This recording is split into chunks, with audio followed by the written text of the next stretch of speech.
사람은 누구나 실패를 원하지 않습니다. 다 성공하기를 원하고 있습니다. 그런데 내 마음대로 성공하는 게 아닙니다.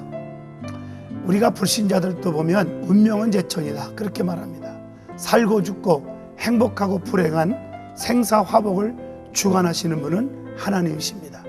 그렇기 때문에 스가랴 4장 6절에 힘으로 되지 아니하고 등으로 되지 아니하고 오직 여호와의 신으로만 되느니라 그렇게 말씀하고 계십니다.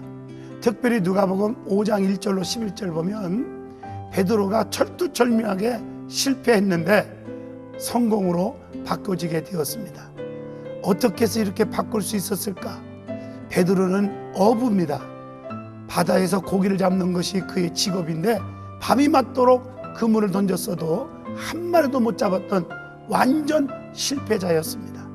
그런데 결과적으로 그물이 찢어지도록 고기를 잡았고 동무배까지 오락해갖고 2배에 가득 실었더라.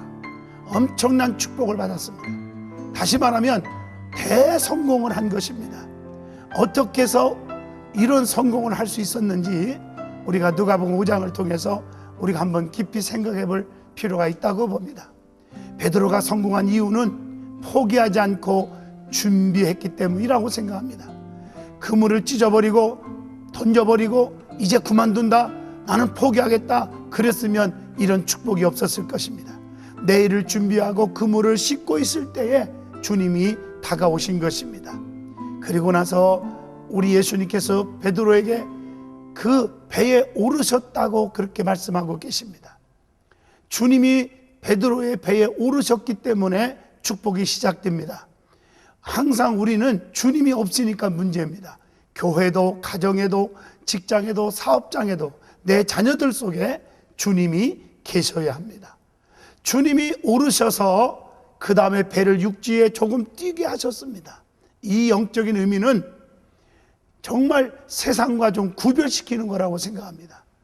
우리는 항상 주님을 믿는 사람들은 세상과 구별되게 살아야 된다고 생각합니다. 세속에 물들어 있어서는 축복의 길이 열리지 않는 것입니다.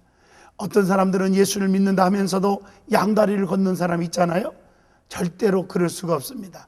배를 육지에서 뛰게 하셨다. 그 다음에 예수님이 그 배에 앉으셨습니다. 항상 주님이 거기 머무르신 것입니다. 항상 주님은 우리의 심령 속에, 우리의 가정 속에, 사업장에 앉아 계셔야 합니다. 그리고 우리는 항상 주님 곁에 앉아있는 믿음을 가져야 합니다. 은혜의 자리, 예배하는 자리, 말씀 듣는 자리, 봉사하는 자리, 헌신의 자리에 앉아 있어야 합니다. 그리고 예수님께서 말씀을 가르치셨다고 그랬어요. 고기 잡는 것이 우선순위가 아닙니다. 사람이 떡으로만 사는 것이 아니라고 주님 말씀하셨듯이 말씀을 먼저 가르쳤어요. 왜냐하면 말씀의 은혜를 받아야 모든 일에 순종하고 기적을 체험할 수 있기 때문입니다. 베드로가 말씀의 은혜를 받았기 때문에 깊은 곳에 그물을 던지는 순종을 하게 되었다고 생각합니다. 만약에 말씀을 듣지 않았다면, 은혜를 받지 않았다고 하면 예수님 장난하십니까? 내가 고기 잡는 데는 예수님보다 전문가입니다. 그랬으면 아마도 항상 거지같이 살았을 거예요. 그런데 베드로는 말씀에 은혜 받았기 때문에 밤이 맞도록 내가 그물을 던졌지만 한 마리도 못 잡았어요. 그러나 주님의 말씀에 의지하여 깊은 곳에 그물을 던진다고 했습니다. 그래서 베드로는 믿음에 깊이 들어간 거라고 생각해요. 우리는 말씀에 깊어져야 합니다. 믿음에 깊어져야 합니다. 순종에 깊어져야 돼요. 그러면 축복이 깊어질 줄로 믿습니다. 그물이 찢어지도록 잡은 거예요. 얼마나 많이 잡혔는지 동무에게 오라고 손짓하여 2배에 가득 실었다고 했습니다. 나 때문에 친구의 배까지 가득 실었어요. 친구도 축복을 받았어요.